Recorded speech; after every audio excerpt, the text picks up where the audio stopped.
آپ نے مقام بیضا پہ خطبہ دیتے ہوئے کہا تھا کہ لوگوں میں جانتا ہوں کہ میرے ساتھ کیا ہونے والا ہے، لیکن اس کے باوجود میں میدان میں اس لیے جا رہا ہوں وَلَكُمْ فِيَّ أُسْوَةٌ کہ میری زندگی تمہارے لیے ایک نمونہ بن جائے۔ آپ نے اپنی زندگی کو قیامت تک آنے والی نسلوں کے لیے ایک نمونہ قرار دیا کہ قیامت تک جبر کے خلاف جتنی بھی تحریکیں اٹھیں گی سب کا قائد حسین ابن علی ہوگا۔ انسان کی عقل اور منطق اس کو یہ دلیلیں دیتی ہے کہ تم جبر کے خلاف اگر میدان میں آئے تو کٹ جاؤ گے، ٹکڑے کر دیے جائیں گے۔ جبر سے مفاہمت کر لو، لیکن عشق سکھاتا ہے مفاہمت نہ سکھا، جبر ناروا سے مجھے، میں سر بکف ہوں، لڑا دے کسی بلا سے مجھے۔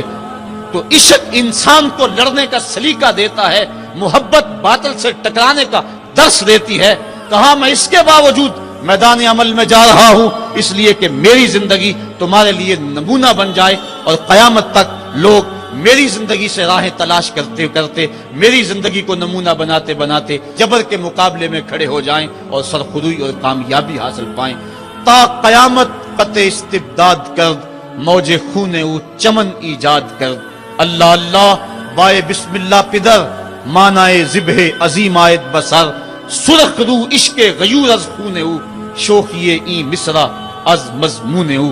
عشق غیور کے چہرے پہ جو سرخی دوڑ رہی ہے یہ حسین ابن علی کے خون کا صدقہ ہے۔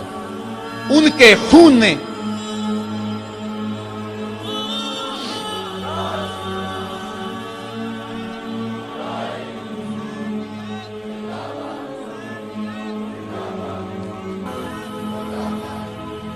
آپ نے 9 کی شب کو چراغ بجھا دیے، کہا یہ میری جان کے دشمن ہیں، تم اگر جانا چاہو تو جا سکتے ہو، میرے بعد تمہیں کوئی نہیں پوچھے گا۔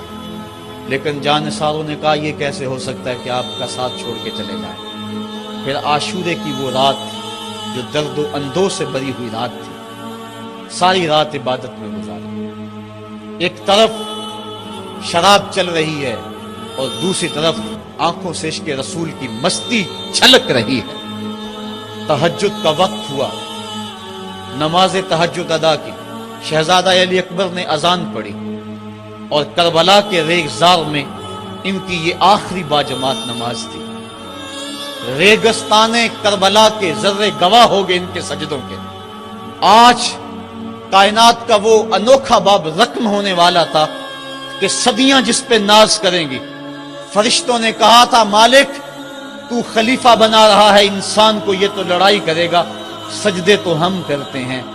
آج فرشتوں نے بھی دیکھنا تھا کہ سجدہ کرنے کا جو انداز حسین ابن علی کا ہے، فرشتے اپنی زندگی کی ساری کمائی اکٹھی کر لیں، حسین کے سجدے کی زکوٰۃ بھی نہیں بن سکتی۔ جب جبر کی تیغیں چمکنے لگیں اور ایک ایک کر کے آوان و انصار جام شہادت نوش کرنے لگے، کبھی واہب شہید ہو رہے ہیں، کبھی ظاہر شہید ہو رہے ہیں، کبھی اون و محمد کے لاشیں گر رہے ہیں، کبھی قاسم کی جوانی لٹ رہی ہے، کبھی جواں اکبر کی آواز کربلا کے ریگ زاروں میں گونجتی ہے، یا ابا طاہو ادرکنی، میرے باپ مجھے پکڑیے۔ تو حضرت امام حمام دوڑ کے جاتے ہیں اور اپنے جواں بیٹے کی لاش کو کندھوں پہ اٹھا کے خیموں تک پہنچا کے ہاتھ فضا میں بلند کرتے ہوئے عرض کرتے ہیں ربنا تقبل منا ھذا القربان، مالک حسین کی یہ قربانی بھی قبول کر لے۔ معصوم علی اصغر کو ہاتھوں میں لے کر جب سوئے فرات بڑھے اور 2 شاخہ تیر ان کے حلق میں پیوست ہوا، چلو میں خون لے کر آسمان کی طرف اچھال کے کہتے تھے مالک میری یہ کمائی تھی، یہ بھی تیرے راہ میں قربان کرتا ہوں، حسین کی یہ ننھی قربانی بھی قبول کر لے۔ اب آیان و انصار اور اہل بیت کی ایک ایک کلی کربلا کے اندر کٹ گئی، فاطمہ کا سارا چمن اجڑ گیا، مصطفیٰ کی آل میدان کربلا کے اندر کٹ گئی۔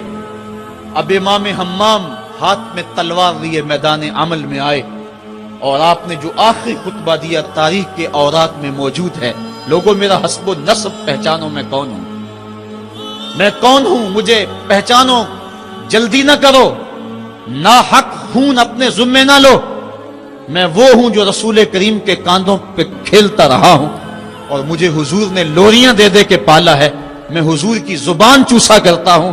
اس وقت دنیا پر کسی نبی کی بیٹی کا بیٹا موجود نہیں میرا حق پہنچانو، لیکن اشقیاء کے آنکھوں کے آگے اندھیرا تھا۔ عمر بن سعد جو رے کی حکومت کے لالچ میں سب کچھ کرنے کے لیے تیار تھا، وہ حضرت سعد بن نبی وقاص کا بیٹا ہے، اور یہ وہ صحابی ہے جن کے لیے حضور کہتے تھے فدا کا امی و ابی، اے سعد میرے ماں باپ تیرے اوپر قربان ہوں۔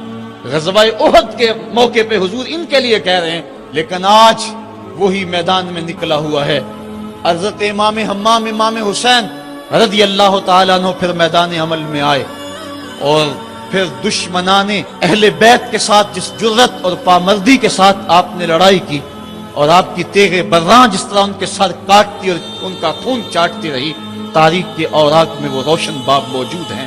آواز آ رہی تھی، یہ کون ذی وقار ہے، یہ کون شاہ سوار ہے، لباس ہے پھٹا ہوا، چھدا ہوا، کٹا ہوا، لخت لخت کٹا ہوا، پھر بھی ہے ڈٹا ہوا، یہ بال یقین حسین ہے، یہ نبی کا نور عین ہے۔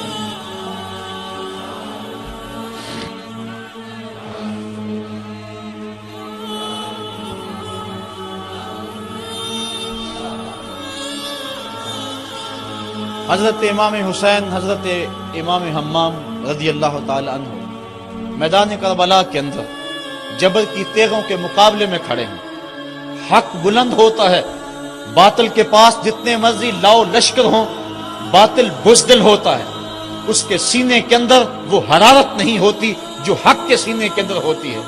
ذرا غور تو کرو، 22,000 کا لشکر جرار ان کے مقابلے میں، جو محتاط روایات کے مطابق، ورنہ 82 کی روایت بھی کتب تواریخ میں موجود ہے، بلا 72 افراد جو 3 دن سے بھوکے بھی اور پیاسے بھی، ان کے لیے 22,000 کا لشکر کیا معنی رکھتا ہے۔ لیکن باطل ہمیشہ بزدل ہوتا ہے، اگر حق میدان عمل میں کھڑا ہو جائے تو کائنات کی کوئی چیز اس کے سامنے نہیں ٹھہر سکتی۔ یہ سبق حضرت امام حمام کی قربانی نے ہمیں پیش کیا۔ 72 افراد جبر کے خلاف کھڑے ہیں، 71 افراد خاک و خون میں ان کے لاشیں مل گئے۔ اب حضرت امام حسین رضی اللہ تعالیٰ عنہ میدان کربلا میں، آپ نے آخری جو خطبہ ارشاد کیا، جس کے الفاظ میں نے آپ کے سامنے رکھے، لیکن انہوں نے ایک ہی بات کہی کہ آپ بیعت کریں یا میدان میں آ جائیں۔ آپ نے کہا کہ میں تو کسی صورت بیعت کرنے کو تیار نہیں۔ پھر میدان عمل میں آئے، ان کو کاٹتے رہے، پھر گھوڑے کو ایڑ لگائی اور فرات کی